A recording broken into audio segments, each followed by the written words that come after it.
It was always obvious that we were going to get a sequel to Jurassic World. It was phenomenally successful, breaking records and just outperforming the most optimistic of people.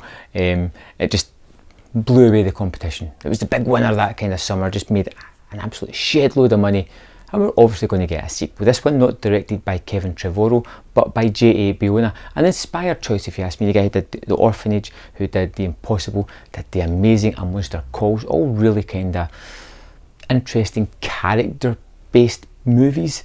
So going into something that's a bigger budget, like spectacular, I was interested to see how he would imbue his sensibilities into this kind of movie.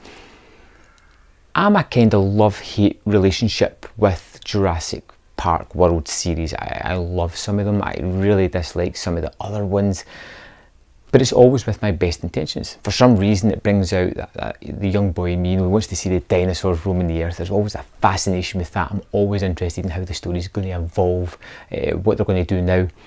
We have Claire and Owen, which is Bryce Dallas Howard and Chris Pratt's characters, back from, I say the original, but the kind of rebooted original from 2015. And since we last left it, the island has become defunct. The dinosaurs are kind of running riot. The place is a ticking time bomb. The island is built on a volcano that has become active, and they are going to try and save some of the dinosaurs just for prosperity kind of ways, and they need Claire and Owen to go in there to try and capture Blue, the raptor from the first movie. So that's the kind of basic plot. And it just kind of evolves from there, and there is some good things and there is some downright bad things within this movie. First of all, let's focus on the good. Let's focus on the positives of this. There is some terrific action in the movie, some tense, thrilling action set pieces. We get a movie that is primarily of two halves. The first half is all based on the island. It is all trying to get the dinosaurs to safety. There is this impending doom of the volcano erupting, and it's fantastic. It's got some really tense moments, it's got some really fun moments, it's got homages to the original all the way through this scene or section of the movie. And it's fun, it's big, it's loud, it's the Jurassic Park that I kind of know and love and I had a lot of fun with. We get Claire and Owen back, and this time around it feels a little bit more about these characters. They're a little bit more connected. They've had a history, and it's a really nice scene that kind of plays out the fact that they've had a history. It never really mentioned overly much. It's in a small conversation, and it's nice and well done. You know, one of those conversation pieces that's to the point about a subject but has a little bit of subtext to it as well, and lets us know about these characters.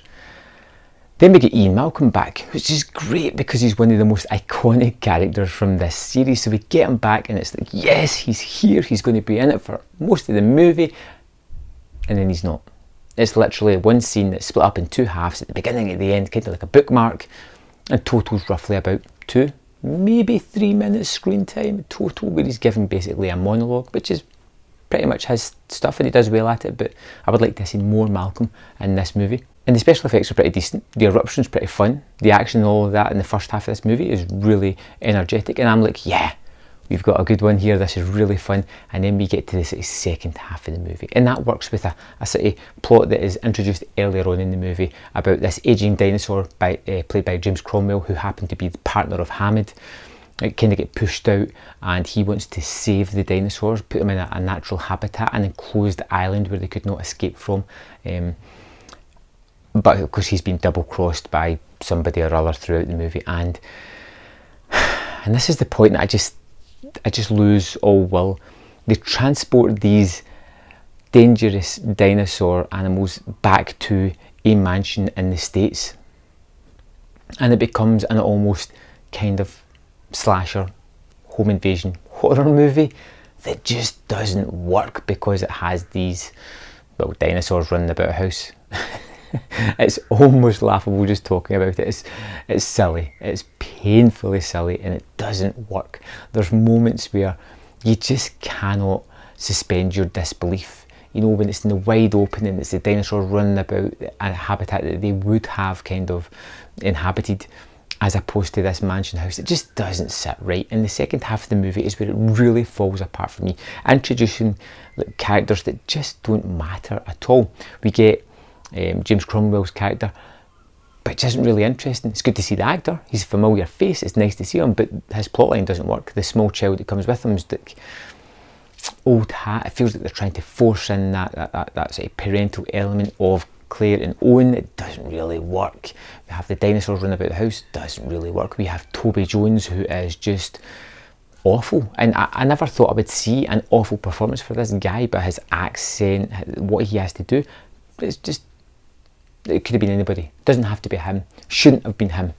And yeah, the second half, taking these dinosaurs from the wide open plains, locking them in the house, it doesn't work. The best thing I could sort of match it to is Alien Covenant, which I know has its fans and its detractors because it has a kind of half Prometheus, half Aliens kind of movie. This has a half Jurassic Park, half crap movie, and it just doesn't tie together, and it really leaves you feeling underwhelmed. But the movie has one thing going for it, one thing that kind of left me leaving the cinema on a high, and it's probably a feeling as well at some point. It's the ending of the movie. I was interested where it ended. It made me want to see a part 3 in this new kind of trilogy of where it's going to go next, because I'm really excited about that kind of storyline, which is a kind of a down point, because I've just seen a movie and I'm not interested in that. I'm interested in what's going to come next rather than anything that's came before it.